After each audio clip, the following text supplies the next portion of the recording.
코로나19를 더욱 철저하게 대비하기 위한 사회적 거리두기 5단계. 다들 알고 계시나요?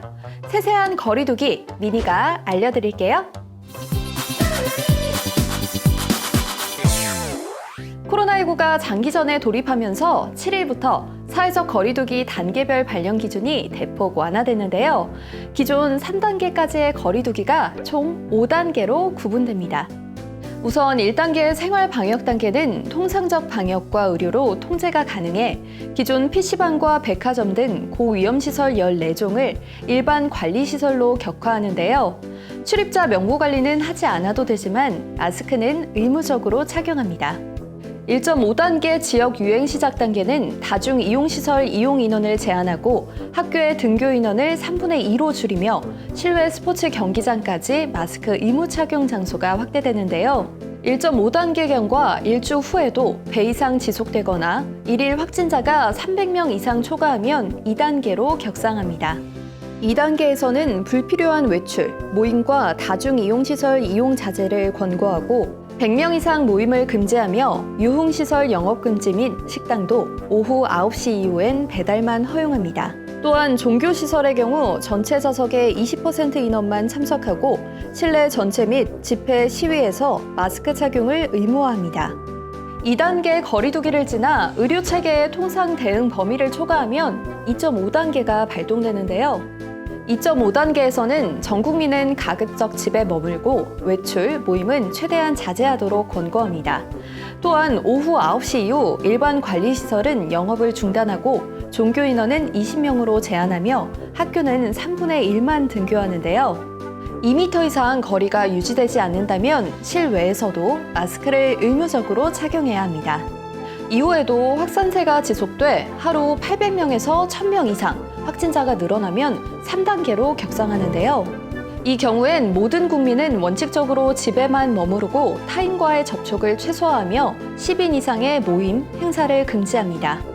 그리고 음식점, 의료기관 등 필수 시설을 제외한 모든 시설의 운영을 중단하고 종교는 비대면으로 이뤄지며 학교도 원격 수업을 권고합니다.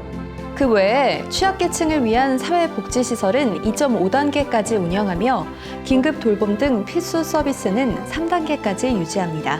또 이달 7일부터는 방역수칙 위반 운영자에게 300만 원 이하, 이용자에게는 10만 원 이하의 과태료를 부과하는데요. 마스크 미착용자에겐 13일부터 과태료를 부과합니다. 다들 꼼꼼히 단계별 수칙 알아두고 거리두기 꼭 지켜봐요. 기온이 뚝 떨어진 요즘 독감이 너무 걱정이죠. 안전한 독감 예방 접종을 위한 주의사항 알아볼게요. 우선 예방 접종은 건강 상태가 좋은 날에 사전 예약을 하고 방문하는 게 좋은데요. 접종 전 발열 등 호흡기 증상이 있을 시에는 접종을 연기합니다. 이후 예방 접종을 받을 시 마스크를 꼭 착용하고 대기 시간 동안 수분을 충분히 섭취하며 아픈 증상이 있거나 만성 질환이 있다면 반드시 의료인에게 상담을 받습니다. 이후 30분간 이상 반응이 있는지 접종 기관에서 관찰한 후에 귀가하시기 바라며 접종 당일은 몸에 무리가 안 가도록 쉬어주세요. 접종 후 고열이나 호흡 곤란, 심한 현기증이 나타나면 즉시 의사의 진료를 받으시기 바랍니다. 여기서 잠깐! 만약 예방접종 후 이상 반응이 나타나면 어쩌죠? 이상 반응이 나타난다면 보호자가 어플로 이상 반응을 신고하거나 병의원에서 질병보건통합관리 시스템을 통해 예방접종 안전관리에 들어가 이상 반응을 신고하면 됩니다. 또한 백신 접종 후 이상 반응으로 진료비가 발생한 경우 관할 보건소를 통해 피해 보상을 신청할 수 있으니 잘 알아보세요.